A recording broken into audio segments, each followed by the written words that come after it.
I don't know, Marlborough was like its own little small town within the city. When you come here, everybody knew everybody. You could go to my neighborhood. I barely knew what our neighbors' names were, you know. But I sure didn't know anybody a couple streets over. But here, everybody knew everybody. Also meant that you were used to living a little bit rougher and struggling, doing what you had to do to survive a lot of times. They all communicated and stuff, watched out for each other's kids. I guess that's what drew me a lot to Bryan and his family and stuff, is that they were just emotional and loved each other and, you know, were loud. I don't know, but everybody around here was like that.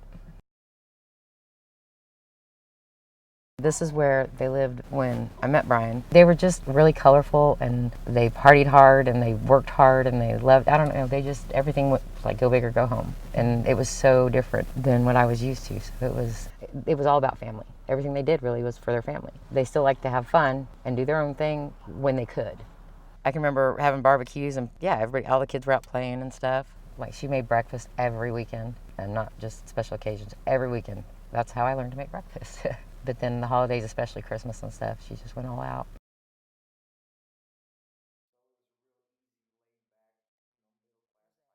I think they probably really started working towards moving right after that happened. They just wanted it to be in a different house, and you know, they were doing better with, you know, working and everything, and so they wanted to buy something a little bigger and a little nicer, I think, because they'd lived in that one a long time.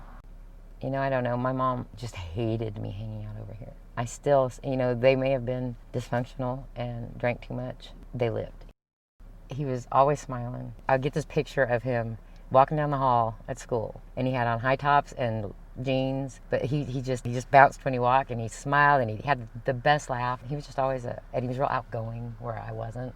Bryan was the one that would climb the tree and fall out and land and laugh, or jump his bike and wreck it and break his collarbone and carry his bike home laughing. He was always really good mechanically. He could do body work, he could do engine work. It was just a way of life. He'd get one, and if he'd get all fixed up, and then he'd sell it and get something else, a piece of junk that he could work on. Or he'd wreck something and fix it. And he loved animals. I would see Bryan almost get into a fight with somebody that was being mean to an animal. Him and I, and we always had a kid. We either had Diddy's kids or my sister's kids. Like, he would stand up for somebody else way quicker than he would himself.